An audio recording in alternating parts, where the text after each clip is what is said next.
Convido os irmãos a abrirem comigo a Bíblia, Evangelho de João, capítulo 8. Isso aí, capítulo 8. Capítulo 8, iremos ler do verso 1 até o 11. Uma passagem bem conhecida, um texto bem conhecido, um episódio bem, por várias vezes narrado, citado, que é sobre a mulher apanhada em adultério. O verso 53 está aqui fazendo um link com o verso 1 do capítulo 8 de João, porque na verdade ele faz parte do capítulo 7. Ele entrou aqui numa divisão com o verso 1 e cada um foi para a sua casa, concluindo ali o capítulo 7. Então eu irei ler mesmo assim o verso 53 junto com o capítulo 8, e logo após estaremos fazendo a exposição do texto. E cada um foi para a sua casa, mas Jesus subiu para o Monte das Oliveiras. De manhã cedo ele voltou ao templo, e todo o povo foi ao seu encontro, e Jesus, sentando-se, passou a ensiná-lo. Então os escribas e fariseus lhe trouxeram uma mulher apanhada em adultério, e pondo-a no meio de todos, disseram: Mestre, esta mulher foi apanhada em flagrante adultério.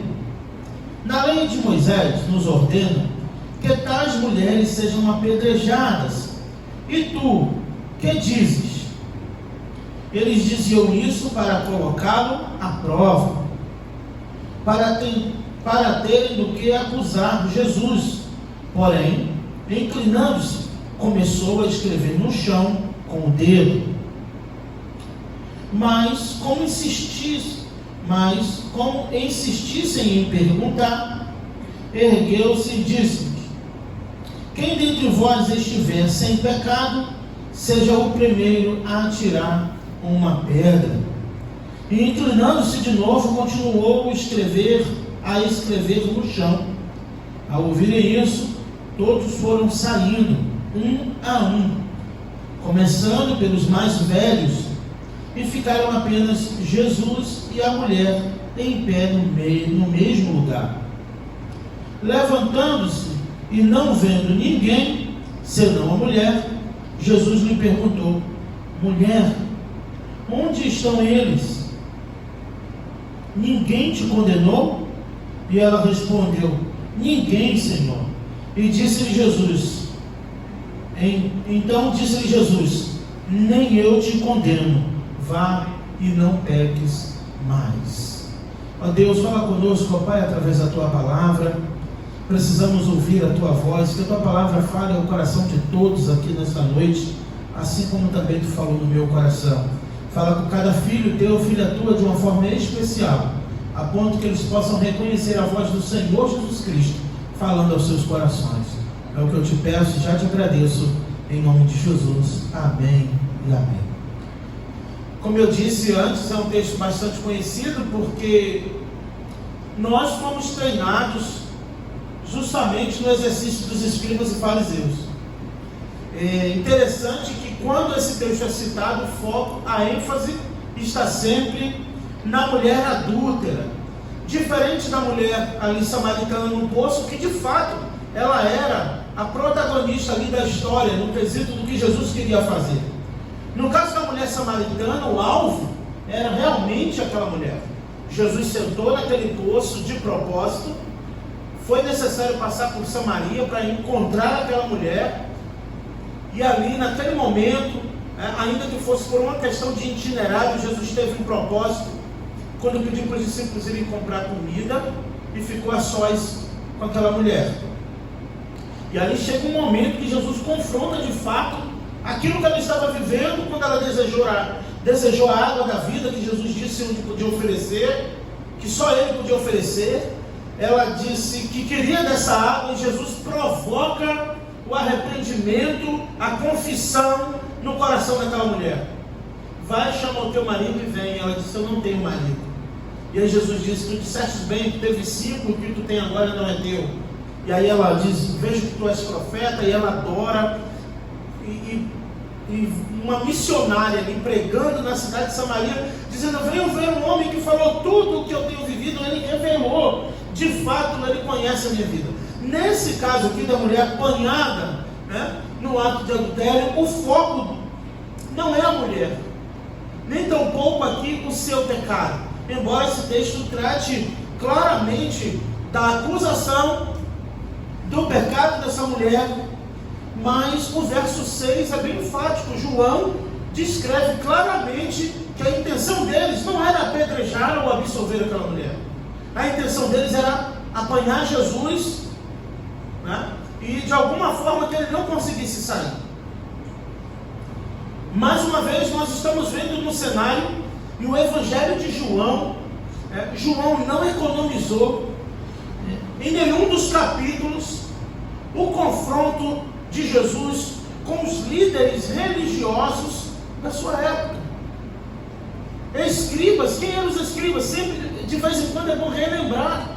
Os escribas eram um grupo do próprio judaísmo, um grupo cristão, cristão não, né, que ainda não tinha essa ideia do Cristo, mas um grupo religioso que era responsável por transcrever a lei de Moisés com fidelidade.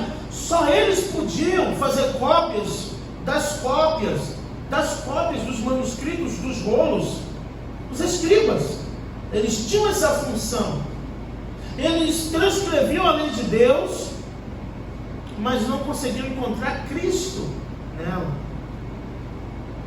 Os fariseus, que também era outra, que aí nós olhando hoje, vemos que eram facções dentro da própria igreja, de religiosos. E eu venho repetindo isso, mas nós já sabemos, estamos na proposta do Evangelho de João, capítulo após capítulo, eu digo isso em todo o livro, né?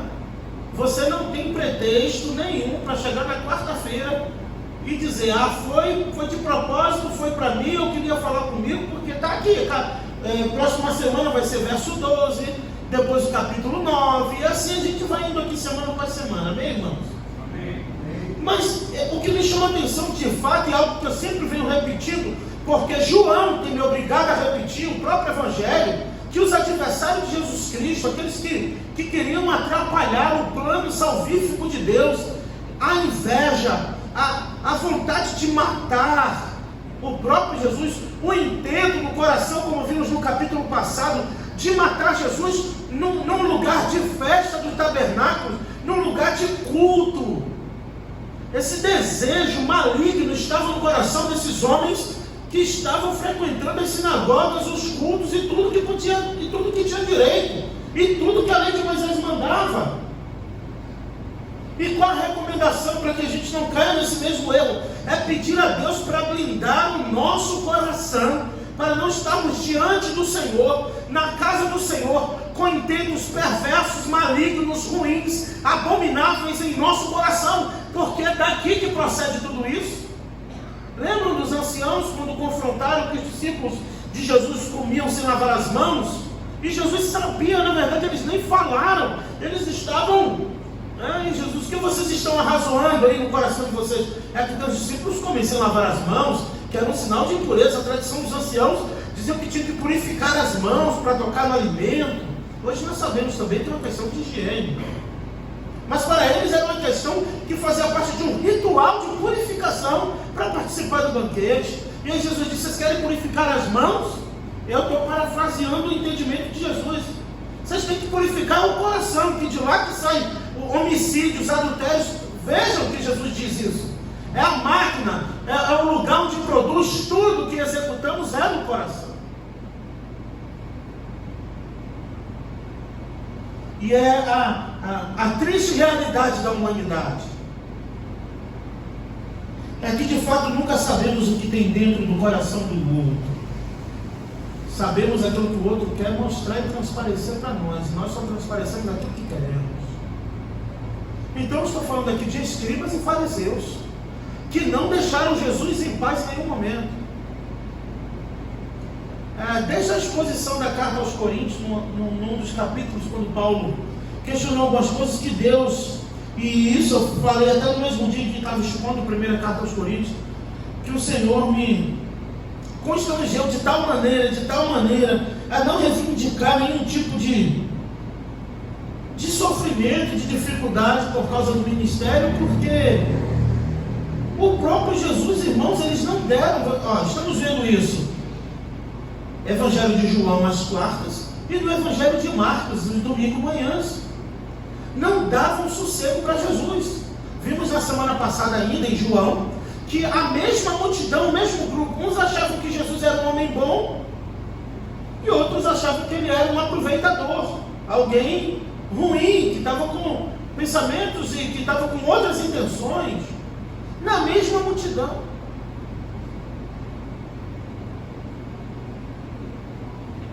E toda a dificuldade que Jesus enfrentou, Atos também foi um sofrimento aqui, expor Atos inteiro. Foi. Porque os perseguidores que queriam perseguir Paulo, que queriam matar Paulo, só judeu, não tinha um gentil, não tinha um bárbaro, não tinha um homem de uma outra etnia, de outros povos ali, que não entendiam o Evangelho, que achavam uma afronta ao seu Deus. Pelo contrário, Paulo, quando chega em Atenas, no Areópago, que começa a falar do Deus desconhecido, até um filósofo se adere à fé. Quando fala com o rei Agripa e começa a expor, toda vez que Paulo tinha a oportunidade de se defender, ele pregava. E aí o rei, não se sabe se foi ironicamente, por pouco tu me persuadiste a ser um cristão.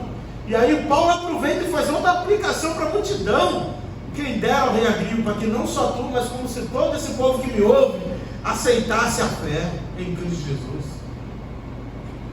Mas as emboscadas, as ciladas que Paulo escapou, sofreu de judeus.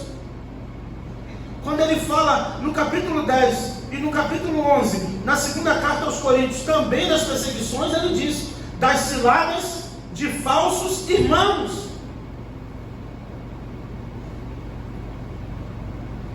Apocalipse fala da sinagoga de Satanás. Quem são as sinagogas de Satanás? Aqueles que se dizem irmãos e não são. Pelo contrário.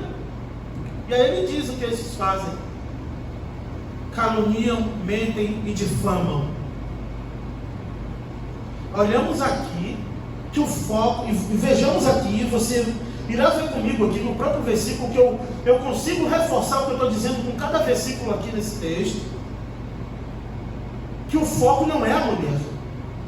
Eles não estão preocupados se ela estava adulterando ou não. Eles queriam pegar Jesus.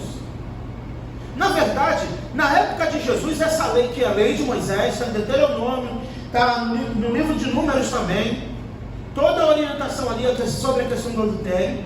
Só que de fato, alguns historiadores vão dizer que na época de Jesus isso já estava quase que comum, que quase eles não usavam mais a lei de Moisés, que não era só apedrejamento, tinha lei também, e a lei de Moisés dava também para asfixia, tá? Estrangulamento. Então já na época de Jesus, naqueles dias, os próprios maridos evitavam denunciar, porque na verdade não era só a questão de se foi flagrante, cadê o homem? É porque o alvo deles sempre, o apedrejamento, era direcionado à mulher.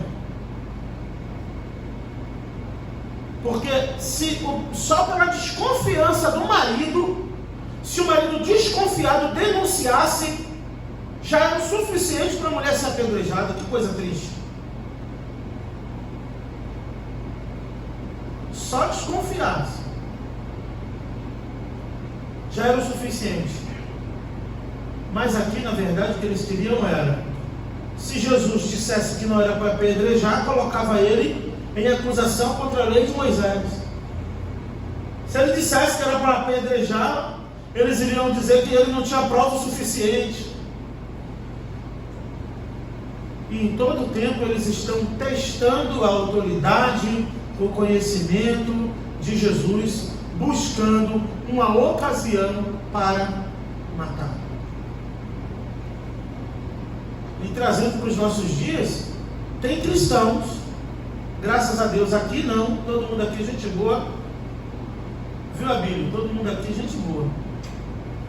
Mas tem cristãos que ao invés de ler a Bíblia, gasta tempo lendo A Arte da Guerra. Já viu falar desse livro? Não é bonita a ideia, né, pastor Luiz? Que aí vão começar a comprar mesmo o tal desse livro.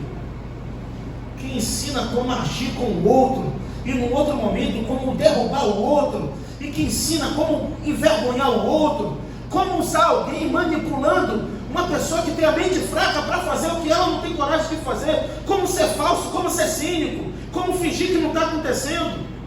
E a Bíblia, perguntar, já leu a Bíblia hoje? Mas gasta tempo lendo a arte da guerra. Tem pessoas também, cristãos odiernos, tá? Eu estou falando aqui, não é lá não, lá não tinha não. Mas tem pessoas que pensam que igreja, local de culto, é minissérie, é série, é novela, e age com aquilo que se alimenta e adere semanalmente, pensa que é reality show, pensa que é tudo, porque é disso que, é o consumo, seu consumo diário. Porque se o nosso consumo diário for a palavra do Senhor, começaremos a transpirar a Bíblia, começaremos a suar a Bíblia, começaremos a respirar a Bíblia. E isso aqui não é muito diferente não. É porque fazer uma exposição da época de Jesus é uma coisa, mas o ser humano é o mesmo. E ainda digo, arrisco a dizer, está pior. Isso aqui eram homens que estavam ali na liderança da igreja, do templo, e que na festa dos tabernáculos não conseguiu matar Jesus. Vamos tentar numa outra oportunidade. Numa outra oportunidade. Só que Jesus sempre foi Deus. 100% Deus, 100%. Ele sabia a sua hora. Ninguém anteciparia a sua hora. Ninguém conseguiria retardar ou abreviar o seu tempo de cumprir a missão que o Pai lhe deu, que era morrer na cruz por nós, do jeito que deveria morrer. Então, é um pouco pesado isso, mas você vai ver comigo que de madrugada eles queriam pegar Jesus na festa dos tabernáculos. Os soldados voltaram, vocês não conseguiram pegá-lo, não? Não deu, porque a gente nunca viu alguém falar com tanta autoridade. O outro evangelista vai dizer, e a multidão estava muito empolgada com o que ele dizia. Se a gente o pegasse, a multidão ia se virar contra nós.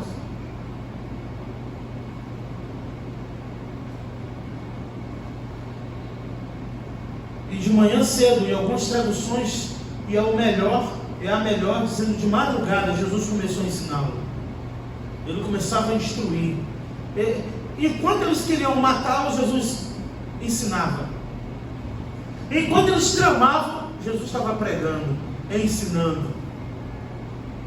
O salmista disse, enquanto os príncipes conspiravam contra mim, enquanto os príncipes se reuniram para tramar, conspirar, isso o rei, ele diz assim, o teu servo meditava na tua palavra. É que a gente perde muito tempo com alarde, com noticiazinho de aviãozinho, a gente perde muito tempo com isso.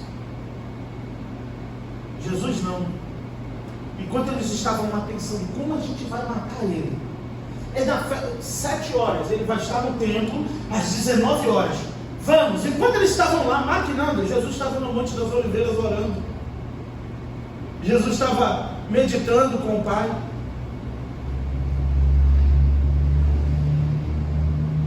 E essa mulher é só uma isca para o que eles queriam fazer, porque para eles, mulher não tinha valor nenhum, uma alma não tinha valor. A lei era mais importante do que as pessoas para eles. Eles não tinham afeição, não tinham amor. Eles queriam só cumprir a lei de Moisés.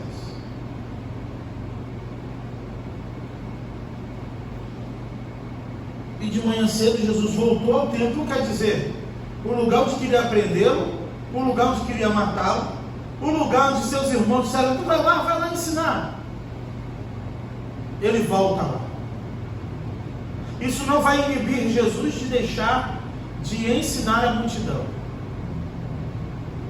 os desejos e os intentos dos líderes ali em questão, aqui no texto, não mudou o propósito de Jesus, de ensinar o povo,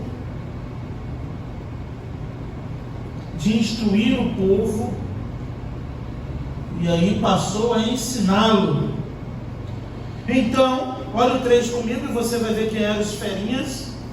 Então, os escribas e fariseus lhe trouxeram uma mulher apanhada em adultério, e pondo-a no meio de todos, disse-lhe: Mestre, essa mulher foi apanhada em flagrante adultério. E uma das perguntas sempre todo mundo faz: se foi flagrante, cadê o homem?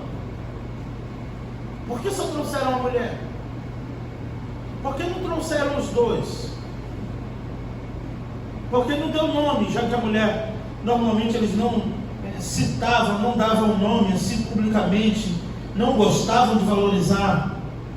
Porque de fato, pela própria tradição deles, eles não apresentaram quem era o homem, da casa de quem e onde foi o ato, porque eles não queriam resolver.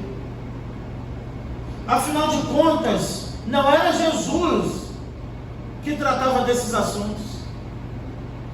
Então eles estão tentando Jesus em várias situações aqui. Não era Jesus quem julgaria essa causa, não seria ele.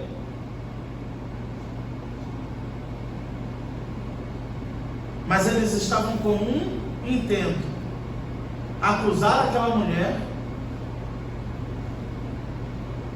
e apanhar Jesus em algum erro.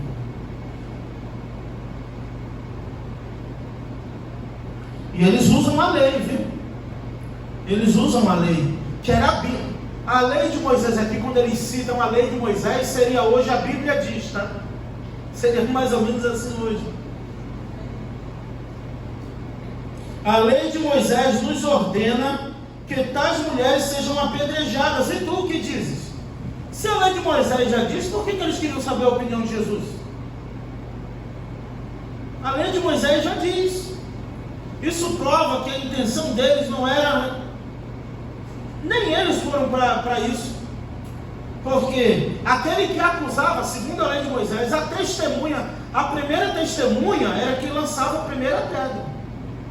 Por isso que Jesus disse: aquele que não tem pecado, atire a primeira pedra. Porque a primeira pedra, segundo a lei de Moisés, tinha que ser jogada por quem estava acusando. Então eles estão dizendo que a lei de Moisés diz que tem que apedrejar, mas eles querem que Jesus faça isso. E eu vou resolver aqui outro problema da mulher adúltera aqui, que também não é essa teologia barata que bota o evangelho da graça na calçada, não. Ah, porque Jesus teve empatia pela mulher. Não tem nada a ver. Jesus sabia o que eles queriam fazer. Eles queriam pegar Jesus, e Jesus se livrou deles.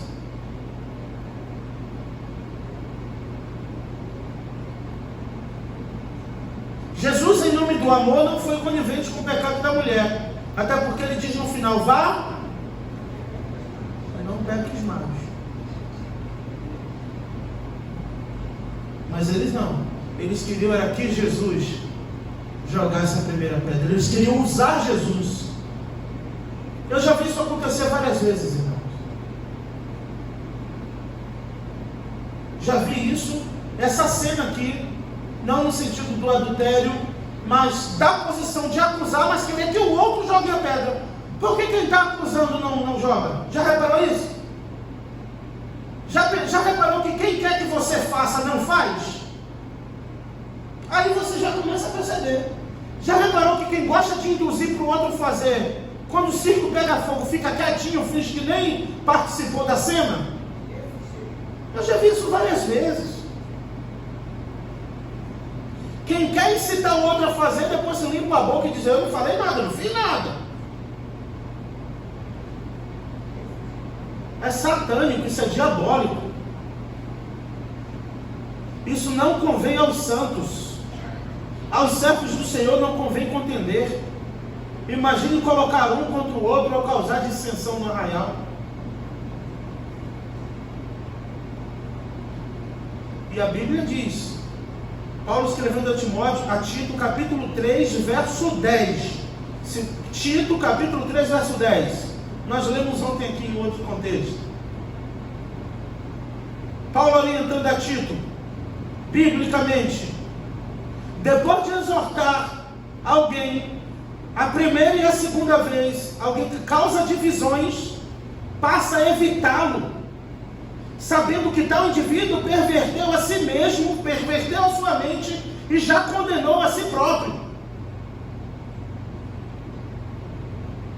Jesus orientou o tempo inteiro: guardai-vos do fermento dos fariseus. Paulo, escrevendo aos Coríntios, vai dizer: não sabeis vós que um pouco de fermento ali é contenda, leveda toda a massa. Fermento aqui que Jesus falou para os fariseus eram as suas falsas doutrinas. O que Paulo diz aos Coríntios é a contenda, a dissensão. E tem gente que adora fermentar e limpar a mão, para te deixar fermentado e ele limpo. Pede discernimento a Deus. Eu estou falando aqui do texto, tá? Não se preocupa não, que não é nada para ninguém não. Mas se for para todo mundo, é bem também, né, irmãos? Sei lá, eu estou lançando, né, dele. Vai que cola. Vai que alguém está nessa. Não sei. Mas Paulo ainda completa. Porque a má conversação corrompe os bons. Pode estudar em Harvard. Se andar com quem não presta, daqui a pouco não presta. Pode estudar em Milão. Colou com farofeiro, vai farofar. Colou com fofoqueiro, vai fofocar. Pode estudar na Espanha, voltar na melhor educação, poliglota. Se andar com quem não presta, daqui a pouco não presta também. Corrompe o caráter, a moral, o entendimento, o pensamento. Corrompe a maneira de enxergar as coisas. De repente, algum dia você teve antipatia por alguém só pelo que alguém que você gosta te disse daquela pessoa. Quando você vai conhecer, não é nada daquilo. Mas a opinião de uma pessoa que é de sua confiança te influenciou de uma tal maneira que você começou a fazer um julgamento precipitado daquela pessoa, daquela questão. E às vezes você não gosta da pessoa só porque teu amiguinho não gosta. Às vezes você não quer se relacionar porque o outro não quer. Escribas e fariseus que agiam assim. E outra, eu vou dizer outra coisa sobre os escribas e fariseus. Isso aqui, toda vez que passar por eles, chinela neles. Não se gostavam não, tá? Não se batiam, não andavam junto não. Mas por uma causa maior, o inimigo do meu inimigo, como diz a lei da guerra, é meu amigo.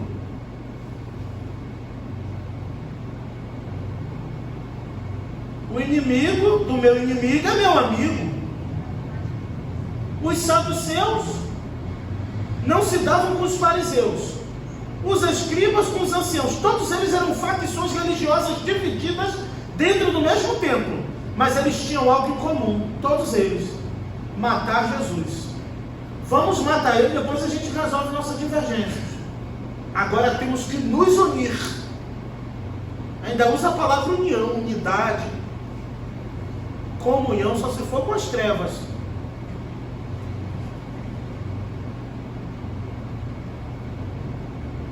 Aqui é lugar de adorar. Aqui é lugar de ser curado, de ser sarado, de ser abençoado. Pois a bênção não está no local físico, mas é um lugar onde nos reunimos, porque na comunhão o Senhor ordena a bênção e a vida para... É na comunhão, não importa onde é. Se está em comunhão, o Senhor ordena a bênção e a vida.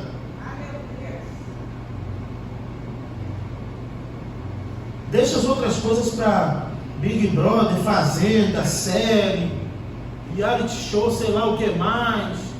Aqui é casa de Deus, aqui é casa do Senhor, aqui é casa de oração. Aqui tem homens e mulheres de Deus, que se você estiver julgando, você pode estar blasfemando e nem sabe.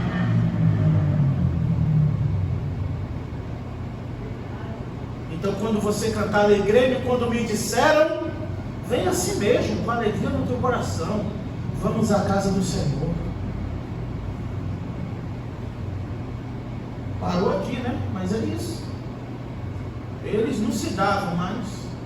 Mestre, apanhamos essa mulher em adultério, o que tu diz? Paulo, lembra sempre de Paulo, um pouquinho de fermento e enche a massa inteira.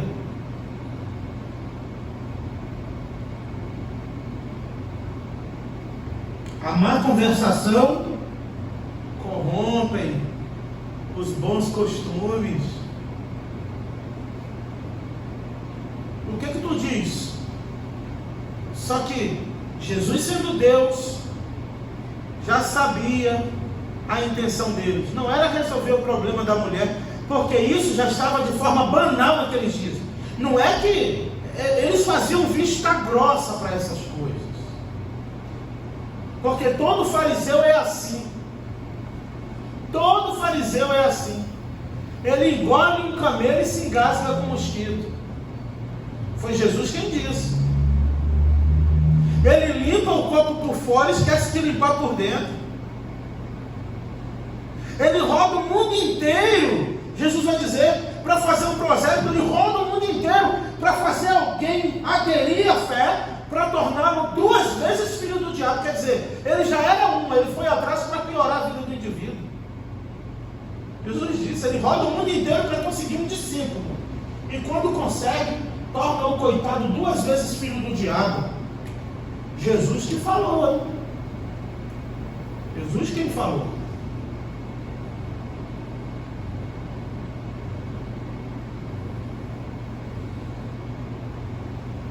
E Jesus escreve na areia, e veio o teólogo, o pastor Luísio, tentando descobrir até o que Jesus escreveu. Sei lá o que Jesus escreveu. Eu já vi pregação que o camarada disse até quantos minutos ele levou escrevendo. Está de brincadeira. Por que o João não colocou, se João estava lá? Jesus estava só, que aí é um exercício até para nós, né, irmãos?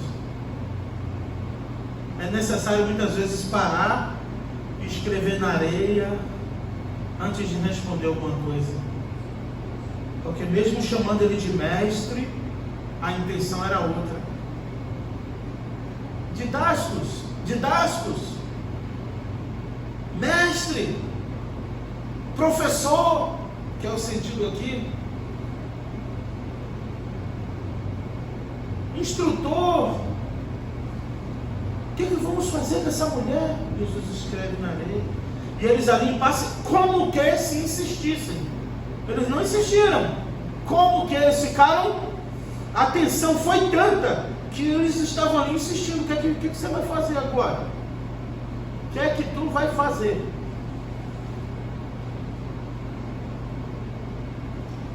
Ah, cuidado. Muitas vezes alguém pode querer que você faça algo que ela mesma não tem coragem de fazer. Cuidado, para você não ser um fantoche do diabo. Quando falar, te dar uma boa ideia, fala assim, se a ideia é tão boa, faz tu. Se é tão boa, tem que apedrejar, porque você não apedreja. Jesus fez isso. Jesus ficou aqui do lado da mulher por acaso, irmãos? Ficou? Jesus protegeu a mulher aqui de tomar alguma pedrada? Não. Ele só cumpriu a lei de Moisés. Não é na lei que eles querem me pegar? Levantou os olhos. Quem não tiver pecado, joga a primeira pedra e continua escrevendo. Baixou a cabeça e continuou. Ué, não são vocês que estão condenando? O sangue dessa mulher vai dar na mão de vocês. Não é você que quer fazer o negócio? Não é você que quer difamar, não é você que quer fofocar, não é você que quer dividir, não é você que está dando a boa ideia. Faça você. Faça você. Agora, essas conversinhas informais, diabólicas, para induzir o outro a fazer, no final, quem joga a pedra?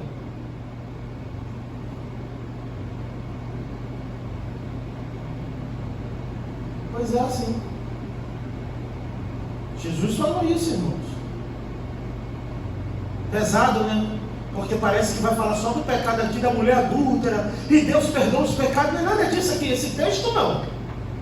O da samaritana sim, mas esse aqui não. O foco não é esse. O contexto revela a causa. O verso 6. Eles diziam isso para colocá-lo à prova, para terem do que acusar Jesus. Porém, inclinando-se, começou a escrever no chão com o dedo. E acusar aqui, que é acusador, é o próprio nome que os rabinos deram para o diabo. Acusador. Quem deu esse nome para o próprio diabo, Satanás, acusador, foi ele. Foram eles, os rabinos. Mas outra coisa que me chama a atenção, que ainda que a acusação seja, como é que eu posso dizer? Verídica. Porque acusar vem de veredito, aqui no grego. De veracidade. Veredito. Ainda que eles tivessem no veredito, não era esse o papel deles. E eles estavam ali fazendo o papel do diabo. Aí veio alguém com a ideia melhor e diz que toda vez que você aponta o dedo para alguém, só 3 é apontado para você. 1 para cima e 3 para você. Eles queriam ver o circo pegar fogo. Realmente encontrou uma mulher que o próprio Jesus não é inocente, mas se ele disse, vai, não peques mais. Não foi colocada à prova se era mentira, até porque aquela mulher iria se defender. Ela não diz nada. Não tem como não imaginar que essa mulher chorando, imaginando que seria realmente apedrejada. Mas Jesus fez totalmente diferente. Em outras palavras, mulher, não se preocupe, eles não querem você, eles querem a mim. A intenção deles não é apedrejar você, é ter algo para ter um veredito contra mim. É algo para ter uma ocasião de me acusar.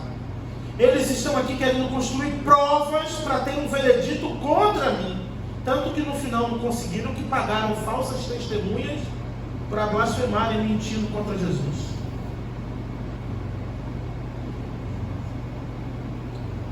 Mas como se insistissem em perguntar, ergueu-se e disse: quem dentre vós não tiver pecado, atire a primeira pedra. Isso aqui também, diferente do que muitos pensam, não foi algo que Jesus teve empatia por aquela mulher, mas é o próprio dito da lei de Moisés, que quem acusa é inocente. O que acusa é inocente. Então ele joga a primeira pedra, se ele é inocente. Então Jesus disse: quem não tiver pecado, atire a primeira pedra. Aí ficou ruim para a gente, porque o apóstolo Paulo vai dizer que não conheceria o pecado se não fosse por causa da lei. Romanos capítulo 7.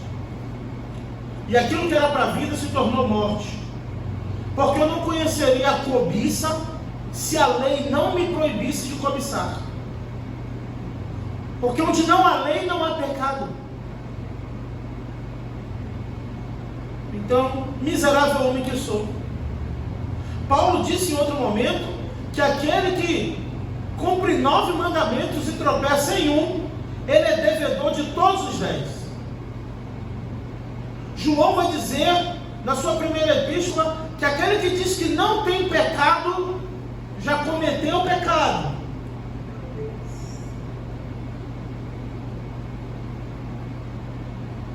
Entenda, ser santo é ser separado. Separado do mundo, separado das coisas profanas. Isso é ser santo.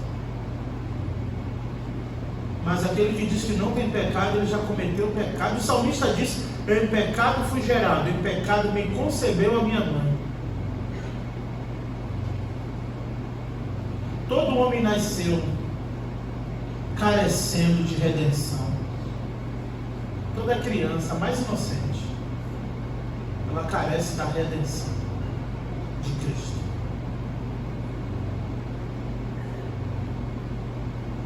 Então, o que parecia ser o foco a mulher adúltera, na verdade eles queriam pegar Jesus, e Jesus deixou com eles. É simples. Não é você que está trazendo, não é você que tem o ouro, não é você que tem a notícia, dá você. Não é você que sabe, resolve você. Não foi vocês que apanharam ela em flagrante? Não foi eu. Não foi você que pegou ela em adultério, no flagrante? Então joga a primeira pedra então. Foi isso que Jesus fez. Tirou o corpo dele fora, literalmente. Quem não tem pecado, e lógico, sendo Deus, sabendo que todos eles estavam carregados de pecado. Pois a própria palavra de Deus diz: filhinhos, João também, eu vos escrevi para que não pequeis. O próprio João aqui nas epístolas.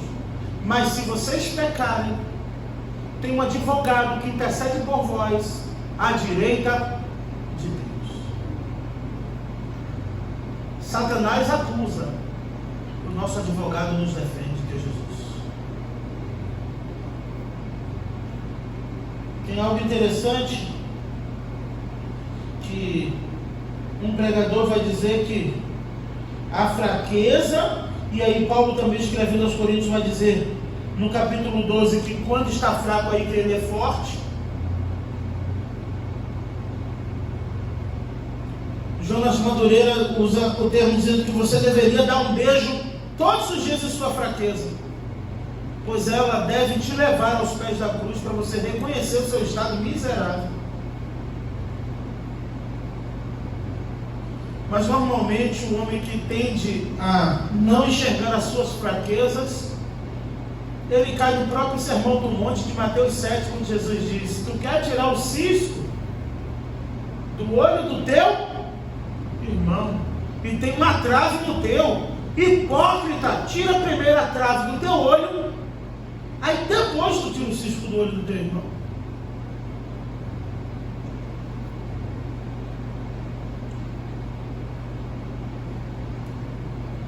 Quando Jesus, e quando há um silêncio, inclinando-se de novo, continuou a escrever no chão.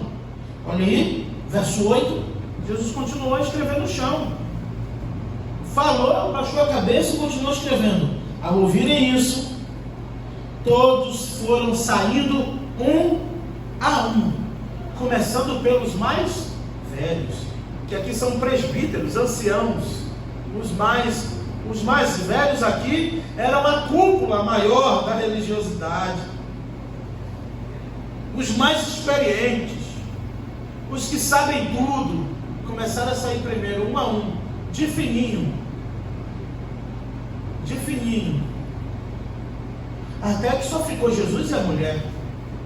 E aí Jesus resolve o problema dela fácil.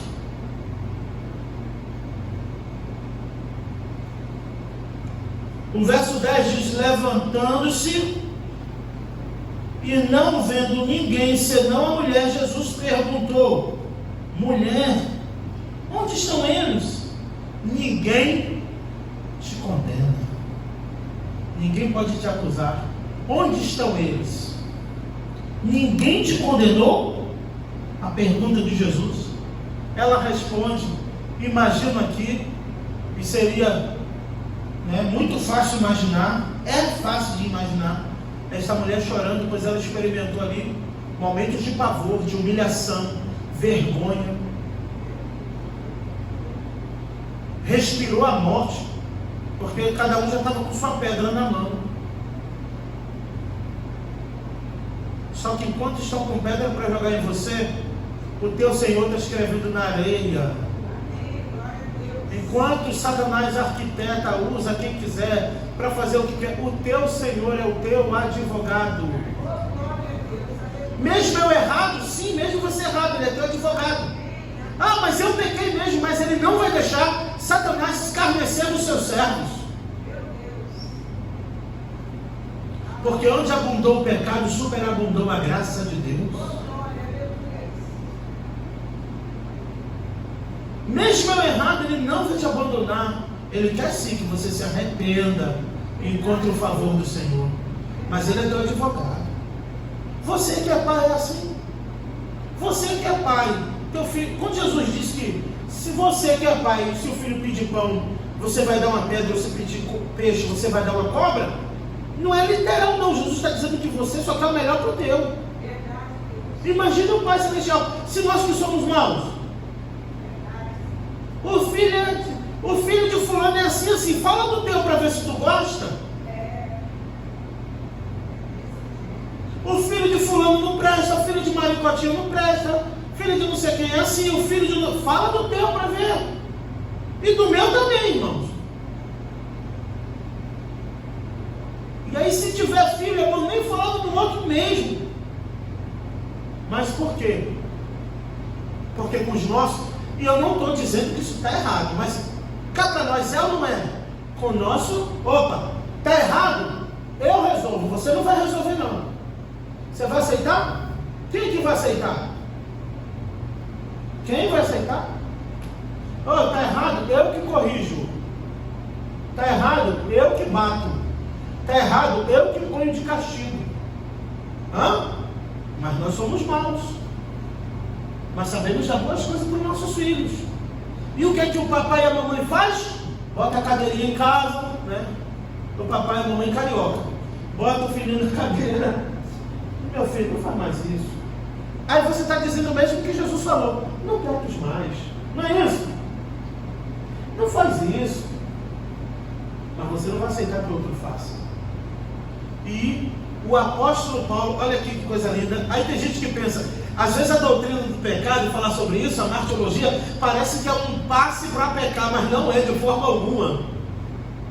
Mas o próprio apóstolo Paulo vai dizer, quem tentará acusação ou acusações contra os escolhidos, é o Senhor quem os justifica. Portanto, agora, Romanos 8, nenhuma condenação há para os que estão em Cristo Jesus. Acusação, irmãos, ou acusações, podem ter várias. Satanás tem um monte. Mas condenação, para quem está em Cristo Jesus, não há condenação para quem está em Cristo Jesus. Ele é o nosso advogado. Foi o advogado dessa mulher. Quando disse, cadê quem te acusa? Tem aqui? Não. Se eles não te condenam, nem eu vou te condenar. Vai, não peques mais. Coisa linda, Rogério. Disse-me, nem eu te condeno, nem eu acuso você. Vá e não peques mais. Essa é a palavra do Senhor para mim e para você nessa noite. Você teve a oportunidade de vir na Bíblia e hoje à noite, só para ouvir isso. Vá e não peques mais, pois o Senhor é o nosso advogado. Ele é o nosso Senhor. Aquela mulher estava humilhada, moída, envergonhada, e saiu dali. Um cenário de morte se tornou uma trajetória de vida e de salvação para aquela mulher. E o foco aqui não é a mulher em si, mas aquilo que o próprio inimigo tenta fazer conosco a todo momento: nos humilhar, nos acusar, nos desqualificar. Não foi isso que ele fez com Jó? Quando você disse, tu viu o meu servo Jó? O que ele fez? Tentou desqualificar Jó. Viu meu servo? Ele é assim porque tem boa família. Tira para o senhor ver. Ele é assim porque tem riqueza. Tira. Ele é assim por causa disso. Então tira. É assim o tempo todo. Mas não temam o que vos pode fazer o homem. Jesus quem disse, pois todo fio do cabelo de vossa cabeça estão contados, dando a ideia de que o Senhor é o nosso Senhor e Salvador. Que o Senhor te abençoe nesta noite. Que essa palavra produza vida em seu coração, esperança, restauração, alegria, pois aquele mesmo homem que escreveu na terra, na areia, é o Senhor dessa igreja, é o Senhor da minha e da sua vida. Nos salvou, nos tirou do lamaçal do pecado e nos trouxe para a sua presença. Isso não nos torna perfeitos, mas nos torna separados do mundo. Filhinhos, eu vos escrevi para que não pequeis. Não pequem, mas se pecar, tem um advogado que intercede por vós à direita de Deus, que é Jesus Cristo. Amém? De acusador já basta Satanás. A própria lei já condena os pecadores, mas o Senhor veio para nos livrar das amarras do pecado. Que o Senhor nos abençoe. Que o Senhor te abençoe nessa noite. Se coloque de pé e vamos orar.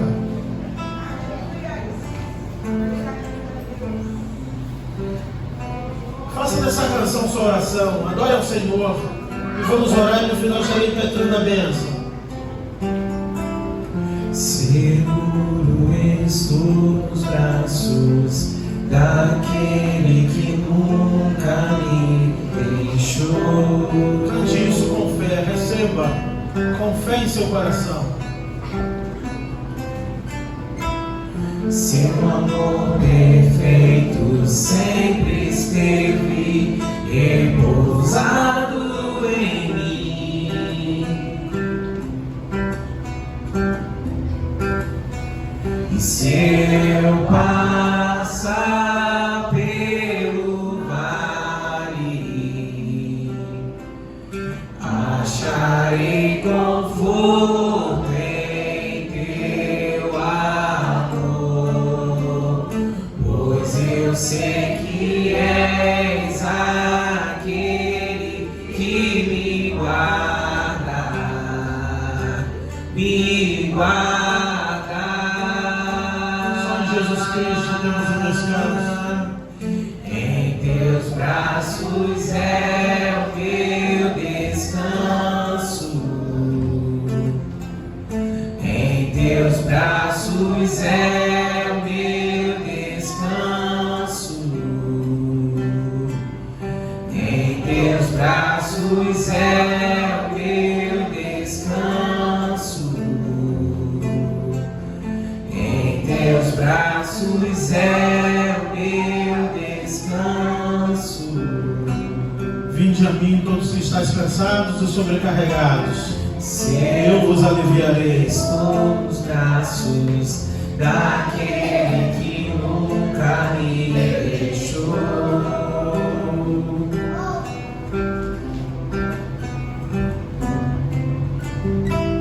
Seu amor perfeito sempre esteve repousado em mim.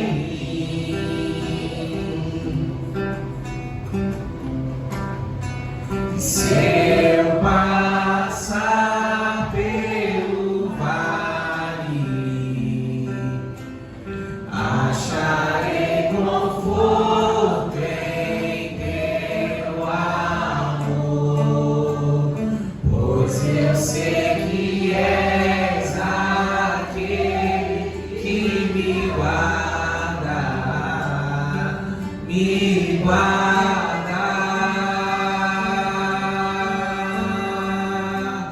Em teus braços é o meu descanso.